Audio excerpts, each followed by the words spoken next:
C'est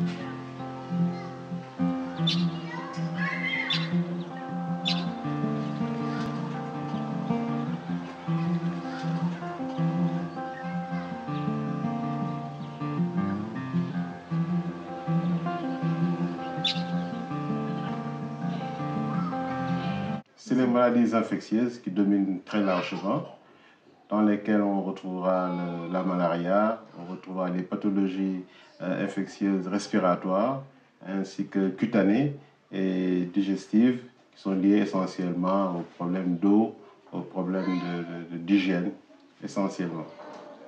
On leur prodigue des petits conseils d'hygiène de vie, comment il faut qu'elle fasse avec les enfants pour qu'ils ne soient pas tout le temps malades, et par rapport à elle-même aussi. Les commandes de médicaments se font par rapport à la prescription du docteur du dispensaire. Donc, tous les 20 du mois, le docteur m'envoie la liste des médicaments dont il a besoin au centre. Et je crois que cette liste dépend souvent des pathologies qu'il a en cours. Il y a beaucoup de rhume, beaucoup de bronchite. Et avant, il y avait beaucoup de teigne. Mais maintenant, la teigne est presque éradiquée. Les enfants, ils n'ont plus de problème de teigne. Al cabo de 5 años de actividad, hemos erradicado pequeñas enfermedades que no son importantes, pero que pueden serlo si no se curan a tiempo. On donne tout le temps des petits conseils aux parents et tout. C'est pour cela qu'on a moins de pathologies maintenant par rapport au début.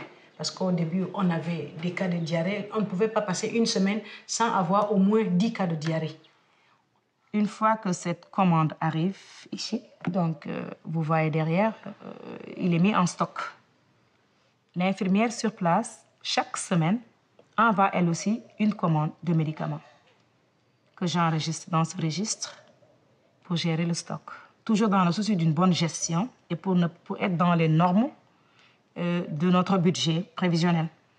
Lo que estamos haciendo es crear realmente un equipo de personas realmente comprometidas con la misión y con el objetivo de la Fundación.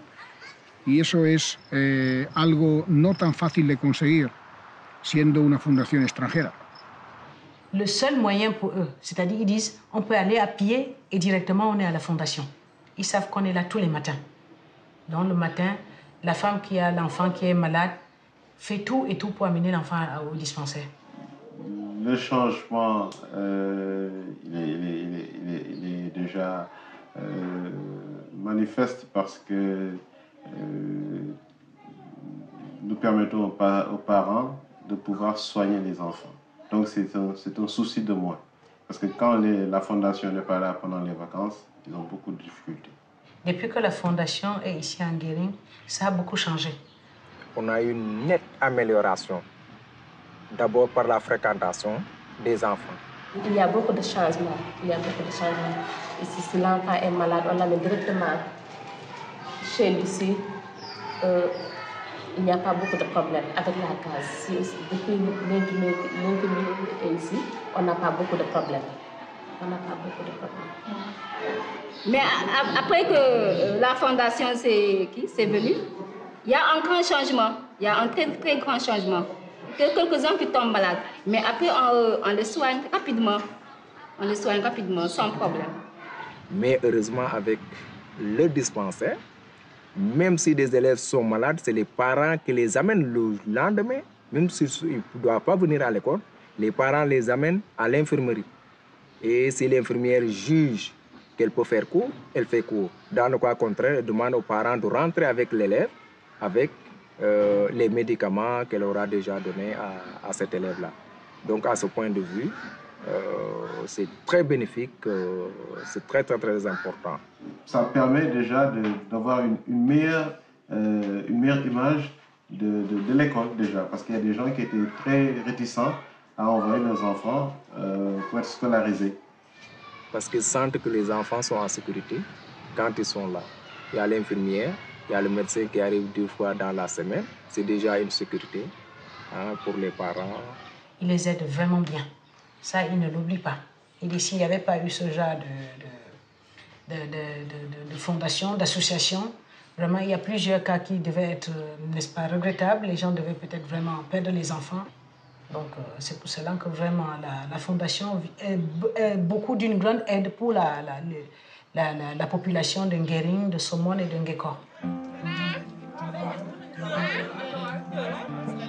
La figura de los intermediarios locales para la implantación de una ONG o fundación extranjera es esencial, porque estas personas, en el caso de Albert Sarr, en el caso del Colegio de Nguering, chef de village, son personas que conocen muy bien las condiciones de la población, que van a transmitir a la población las intenciones verdaderas de una fundación o de una ONG.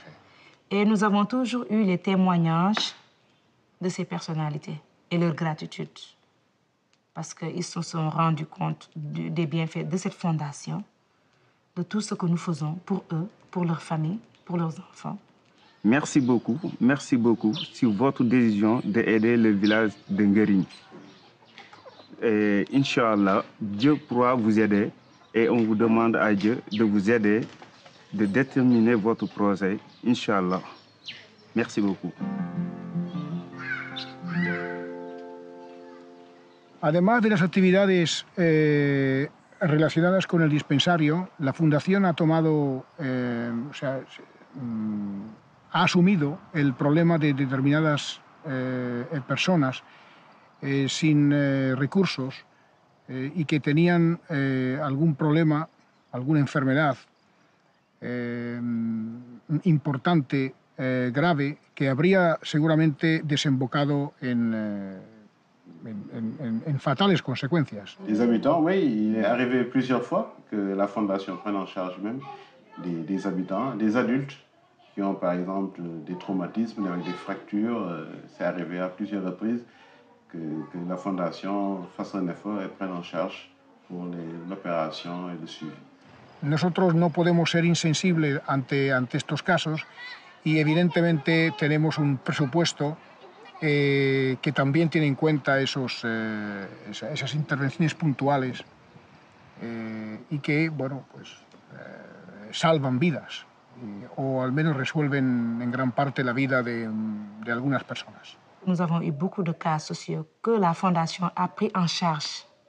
C'est des cas indirects qui ne sont pas liés, par exemple, peut-être à notre objectif principal, c'est-à-dire faire la médecine ambulatoire de premiers soins. Mais toujours dans le souci d'aider, nous n'avons pas pu refuser et nous avons pris ces cas en charge. Parce que c'était vraiment nécessaire et que ces gens n'étaient pas en mesure de le faire. Nous avons eu à traiter plusieurs cas ainsi.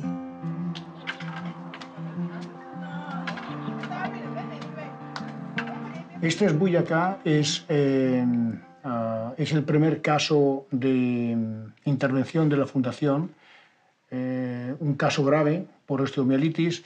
Ella tuvo un absceso en la zona superior de la tibia a nivel de piel, fue infectándose, durante muchos meses estuvo sin ningún tipo de tratamiento y la infección fue progresando negativamente hasta llegar incluso a la tibia, al hueso. Tuvimos que intervenir para evitar la amputación de la pierna. Y hoy Buya tiene 14 años y anda y corre normalmente como cualquier chica de su edad. Elle avait un abcès, un petit abcès au niveau du tibia. Et l'abcès, bon, ils l'ont soigné comme toute autre personne qui pouvait soigner son abcès, aussi le plus simplement possible. C'est-à-dire, ils appuyaient, ils enlevaient le pus et ils passaient du menthol dessus. Donc, c'est tout ce qu'ils pouvaient faire comme soin. Ils ont amené l'enfant dans plusieurs centres hospitaliers, croyant qu'on pouvait leur donner de l'aide. Quand chacun voyait, on disait non, il n'y a rien à faire et tout. Et le seul moyen pour eux de soigner leur fille, s'ils pouvaient rattraper le coup, c'était aller chez les marabouts.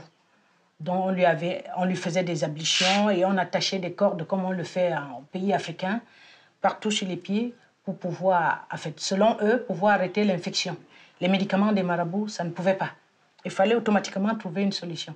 C'est soit on lui coupait le pied, soit on lui faisait une intervention chirurgicale. Donc le OK a été donné de Barcelone et on a pris l'engagement pour opérer Buya.